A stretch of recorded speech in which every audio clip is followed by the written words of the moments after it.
plaisir est pour moi de vous retrouver sur ces plateaux de la télévision diocésaine Ngouzani. Mesdames et messieurs, salutations fraternelles et surtout, bienvenue dans ce journal dont voici les principales articulations.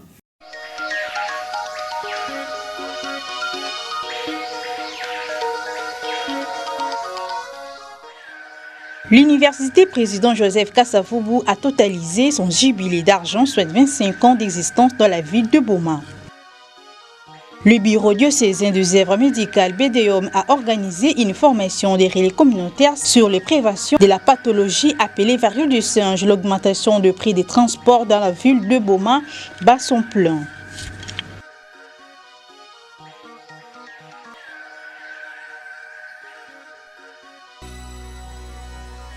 Encore une fois, mesdames et messieurs, bienvenue dans ces journaux et surtout merci de rester avec nous. Le corps de l'abbé Roger Dumbi Mwanda, prêtre du diocèse de Boma, a été mis en terre ce mercredi 18 septembre 2024 au cimetière ecclésiastique de Kango. Peu avant, une messe de requiem a été dite en la paroisse Sainte-Marie de Kango par son excellence Monseigneur l'évêque José-Claude Mbimbimbamba. Nous y reviendrons avec force et détails dans nos prochaines éditions. 1999-2024, jour pour jour, l'université président Joseph Kasavubu KV en abrégé a totalisé son jubilé d'argent, soit 25 ans d'existence dans la ville portière et historique de Boma. Une solennité circonstancielle a été organisée le dimanche 15 septembre 2024 par l'actuel comité de gestion chapeauté par l'abbé Darius Bamouine Solo. Nous vous proposons de suivre cet élément de reportage.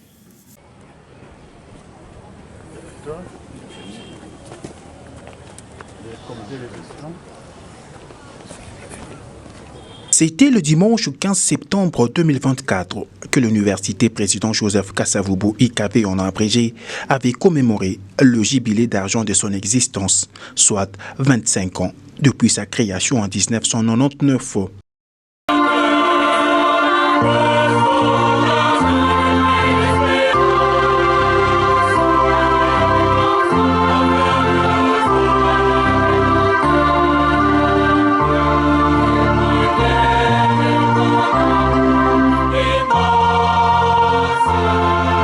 Dans leur site du kilomètre 8, le recteur de cet alma mater, l'abbé professeur Darius Bamouine Solo, a lors de son discours par devers les invités de marque, salué la mémoire de père fondateur de cette université, devenue aujourd'hui la seule université étatique en la province du Congo central, en mémoire des 3 pères fondateurs de cette université, notamment Monseigneur Joseph Tedika, Monsieur Justin et Sylvestre Mbwinga, ainsi que tous les pionniers décédés depuis le début de cette institution.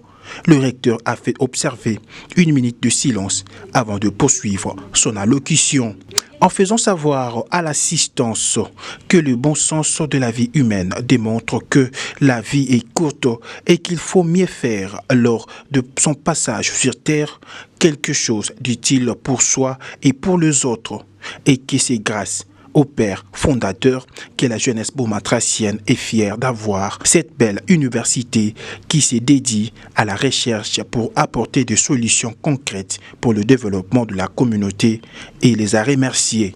Ensuite, plusieurs discours ont été succédés avant la fin de cette cérémonie qui a connu la présence aussi des autorités politico-administratives, le membre du Conseil de sécurité, le chef d'entreprise et autres. Très content de l'évolution et différentes réalisations à l'UKV, Maître Samba Mwanda alias Sambale, représentant de l'honorable Marie-Josée Nyongo Swami à cette activité, a loué le prouesse du recteur abbé Darius Bamouine Solo ainsi que ton comité de gestion. Moi, en tant que représentant spécial de l'honorable Marie-Josée Nyongo Swami, empêché pour des raisons de service à Kinshasa. Et aussi en tant que jeune notable, je suis témoin oculaire du déroulement de toutes ces activités. Mais après avoir écouté différentes élocutions, différents discours, en tout cas, je suis dans l'impossibilité de mettre quelconque point de vue, si ce n'est que pour moi, de témoigner les réalisations Et tout au long de ces activités, nous avons entendu que l'université d'État président Joseph Kasavubu a vu le jour depuis le 27 mars 1999. Restons toujours au chapitre de l'université Joseph Kasavubu IKV pour suivre les mots prononcés par l'abbé recteur de cet alma mater, Darius Bamouine Solo, à l'occasion de la collation des grades académiques. Monsieur le secrétaire général de l'enseignement supérieur et universitaire, représentant personnel de son Excellence Madame la ministre de l'enseignement supérieur et universitaire,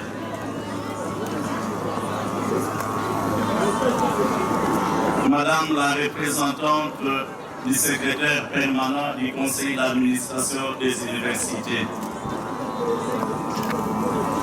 Mesdames et Messieurs membres du Conseil provincial de sécurité, Mesdames et Messieurs membres du Conseil urbain de sécurité, Messieurs les chefs de secteur de Bomabungu, représentants personnels de Madame l'administrateur du territoire de Mwanda, Mesdames et Messieurs les chefs d'établissement de l'enseignement supérieur et universitaire du Congo central, Madame et Messieurs membres du comité de gestion de l'IKV, Messieurs les doyens, Mesdames et Messieurs membres des corps académiques, scientifiques et du bateau, distingués invités en vos titres et qualités, tout protocole observé, chers lauréats, chers parents, chères étudiantes et étudiants, j'ai la joie de vous souhaiter la bienvenue à cette cérémonie de collation des grades académiques de l'édition 2023-2024.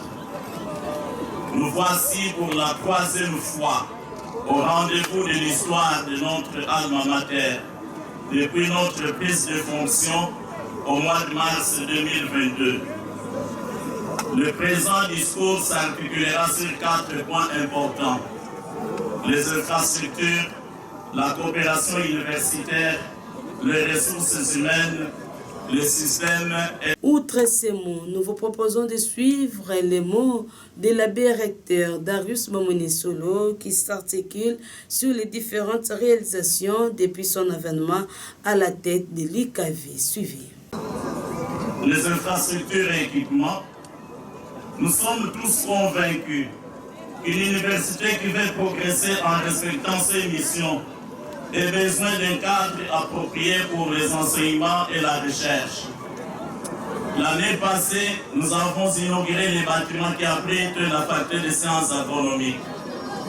Au moins 3000 volumes pour la faculté de droit, économie, médecine, sciences de communication, agronomie ont été ajoutés à la bibliothèque, donnant ainsi une autonomie de fonctionnement à ces facultés. Hier, dimanche 15 septembre, à la célébration du jubilé d'argent de l'IKV, nous avons eu la joie d'inaugurer le bureau du rectorat et la première phase du centre hospitalier universitaire. Les services sanitaires sont fonctionnels dans tous les coins. L'électricité et l'eau sont installées dans les 4 coins de l'université, avec à côté un groupe électrogène de secours de 80 kVA. Les laboratoires informatiques et de communication ont été équipés en grande partie. Les défis sont très nombreux, mais l'idéal est qu'on réussisse à élire domicile demain sur ce site pour toute l'université. Si nous conjuguons les efforts tous, il est possible qu'on y arrive. Les choix d'avoir osé à commencer la construction d'un centre hospitalier universitaire est légitime. Et dans nos préoccupations comme comité de gestion, nous devons avoir un cadre approprié pour la pratique de nos étudiants de médecine. Et nous souhaitons vivement que le projet jury des étudiants de D4 se passe ici à Boma.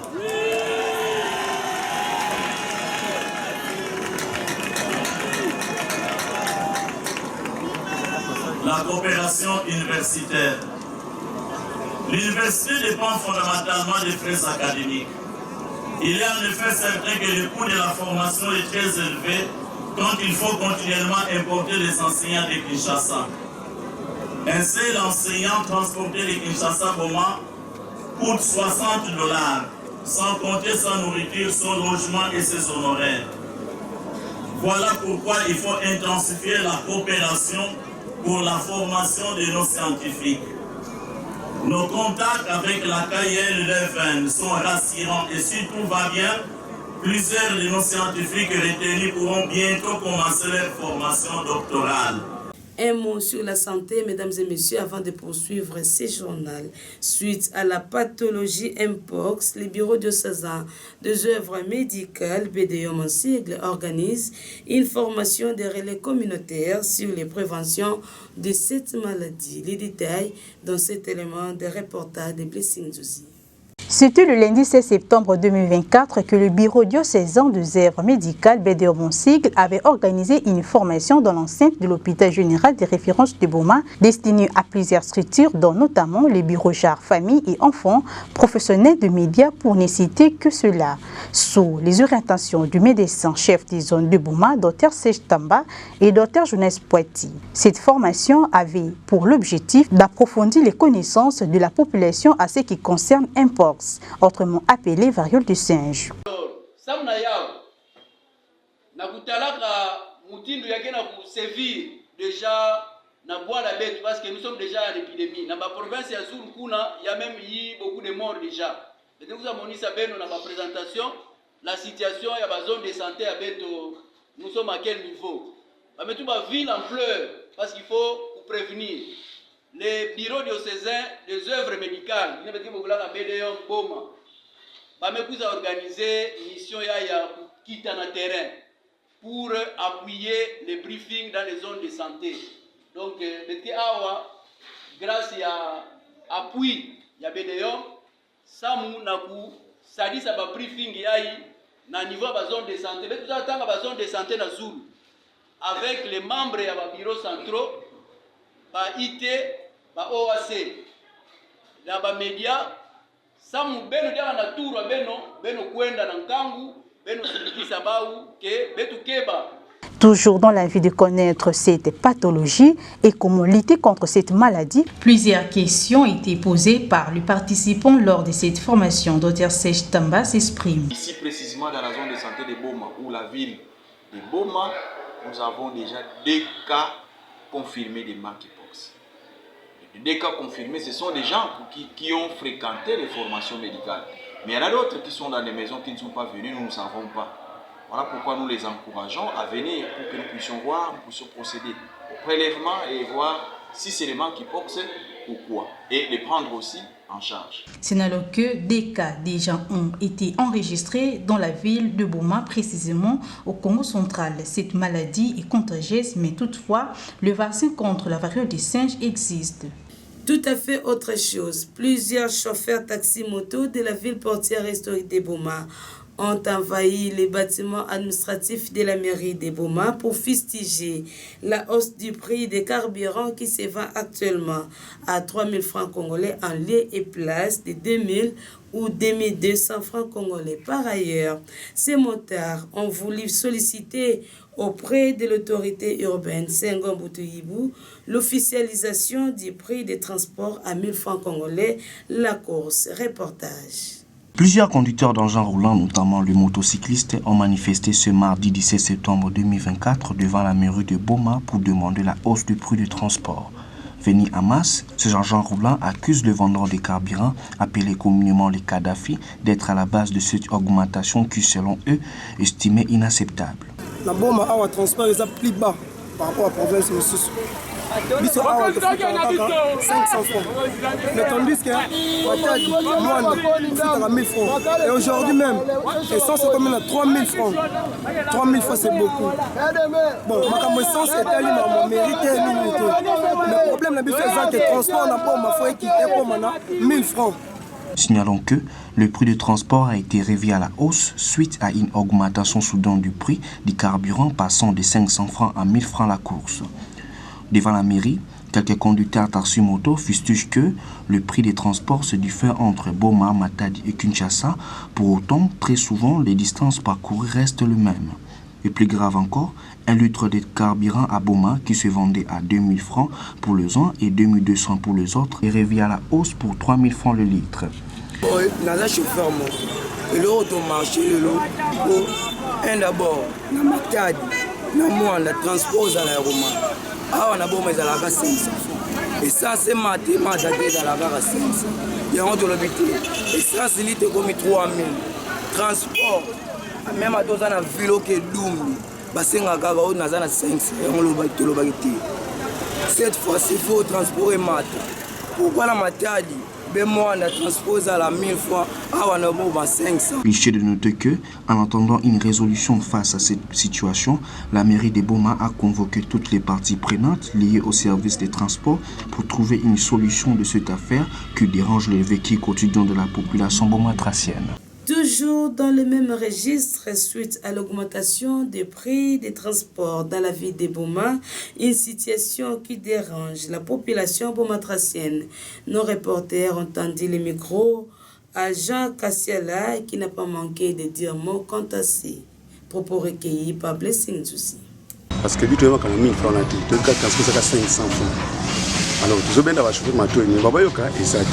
Banda lopito yaki to salta musala makuti to vande na kina biru na mairie ayi na pisu rapport que no banda lelo transport moins à 1000 francs et ça te ba coach ba tuna 500 mais sans plaque ba lui qui 20 et 30 moi ba kanga bango exact 6 personnes pe ba kanga ote tant même 6 personnes na ba so ba kangi yo benga to intervenir pour na moto ba kangi yayi ba lebo ki lelo ba ko songa nde lelo mardi lelo mercredi ba ko songa na mairie ba pesa prix fixe na l'état pour na transport maka 1000 francs to yebi angote.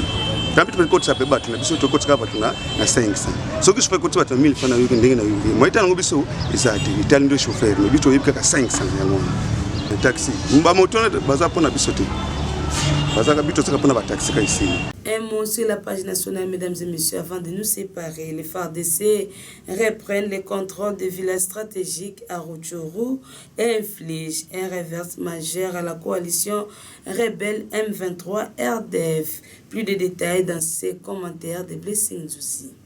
Les forces armées de la République démocratique du Congo, FARDC, ont enregistré une victoire significative en récupérant plusieurs villages et villes stratégiques situés dans le territoire de Rutshuru et ses environs, précédemment sous le contrôle de la coalition rebelle M23 RDF. Cette opération militaire témoigne de la détermination des forces armées congolaises et à restaurer la paix, la sécurité et l'intégrité territoriale dans l'est du pays. Sous la direction du commandant suprême, son Excellence Félix-Antoine Tshisekedi Tshilombo, les FARDC poursuivent leur résistance contre toutes les menaces pesant sur le territoire national. L'objectif demeure clair, libérer chaque centimètre territoire de l'occupation rebelle et garantir la sécurité des populations affectées par ces conflits. Le gouvernement appelle la population congolaise à faire preuve de la solidarité et de résilience tout en apportant leur soutien indéfectible aux efforts des forces armées dans cette lutte pour une paix durable en République démocratique du Congo. Cette avancée stratégique dans le Rutshuru est un signal fort de l'engagement des FARDC à rétablir la stabilité dans les zones encore touchées par l'insécurité. Fin de ce journal, mesdames et messieurs, pour tous ceux qui nous ont pris en cours d'édition. Place à présent rapide des titres.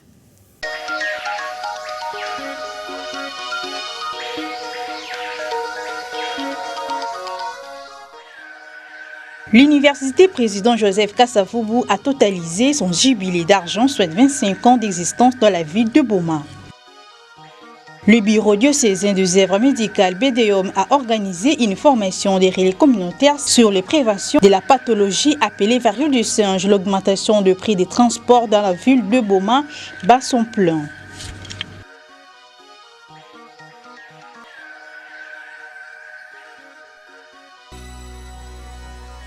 Voilà, mesdames et messieurs, c'est par ici que nous tirons complètement les rideaux de ce journal. Un journal qui a connu la réalisation et la production de Blessing Zuzi, Eddie Luemba et Don Pemba. Vous, mesdames et messieurs, merci de l'avoir suivi. Surtout, bonne suite des programmes sur la chaîne de l'Église catholique.